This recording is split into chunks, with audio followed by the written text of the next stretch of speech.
Hi hello welcome to my channel. కేంద్ర ప్రభుత్వం 100 రోజుల ఉపాధి హామీ పథకాన్ని రద్దు చేస్తూ నిర్ణయం తీసుకుంది. ఇప్పుడు మహాత్మా గాంధీ ఉపాధి హామీ పథకాన్ని రద్దు చేస్తూ దాని స్థానంలో కొత్త చట్టాన్ని అయితే తీసుకువచ్చేందుకు నరేంద్ర మోడీ ప్రభుత్వం పార్లమెంటులో బిల్లును ప్రవేశపెట్టింది. ఈ సమాచారం గురించి పూర్తి వివరాలు అయితే ఈ వీడియోలో తెలుసుకుందాం. అంతకన్నా ముందు మీరు గనుక మన ఛానల్ కి కొత్తగా వస్తే వెంటనే సబ్స్క్రైబ్ చేసుకోండి. అలాగే ఈ వీడియో మీకు నచ్చినట్లయితే లైక్ చేయండి. ఇక వీడియోలోకి వెళ్తే మహాత్మా గాంధీ జాతీయ గ్రామీణ ఉపాధి హామీ చట్టాన్ని రద్దు చేసేందుకు కేంద్రం సిద్ధమైంది. దీని స్థానంలో గ్రామీణ ప్రజలకు ఉపాధి కోసం కొత్త చట్టం తీసుకొచ్చేందుకు ప్రయత్నాలు చేస్తున్నట్లు సమాచారం. ఇందుకు సంబంధించిన బిల్లు ప్రతులను సోమవారం లోక్సభ సభ్యులకు అందించారు. ప్రస్తుతం ఉన్న మహాత్మా గాంధీ జాతీయ గ్రామీణ ఉపాధి హామీ చట్టాన్ని 2005లో తీసుకొచ్చారు. ఎన్ఆర్జీఏ చట్టాన్ని 2005లో అప్పటి యూపీఏ ప్రభుత్వం తీసుకొచ్చింది. తర్వాత 2009లో మహాత్మా గాంధీ జాతీయ గ్రామీణ ఉపాధి హామీ చట్టంగా పేరు మార్చారు. అప్పటి ప్రధాని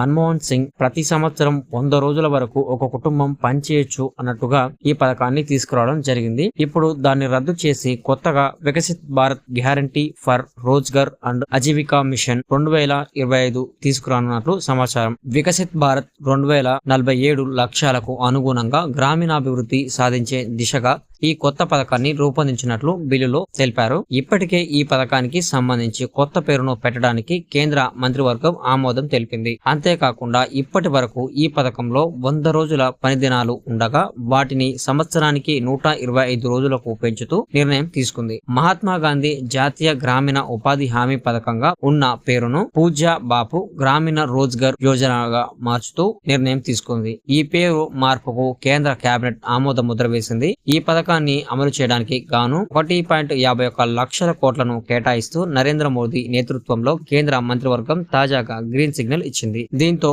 ప్రతి ఒక్క కూలీకి ఒక రోజుకు ఇచ్చే కనీస వేతనాన్ని 240 రూపాయలకు పెంచుతూ నిర్ణయం తీసుకుంది. ఈ 240 రూపాయలు నేరుగా ఈ ఉపాధి కూలీల అకౌంట్ లో పడతాయా లేదా మధ్యలోనే ఆగిపోతాయా అనేది చూడాలి. సో ప్రభుత్వం తీసుకొస్తున్నటువంటి ఈ కొత్త పేరును గురించి మీరు ఏమనుకుంటున్నారో కామెంట్ రూపంలో అయితే తెలియజేయండి.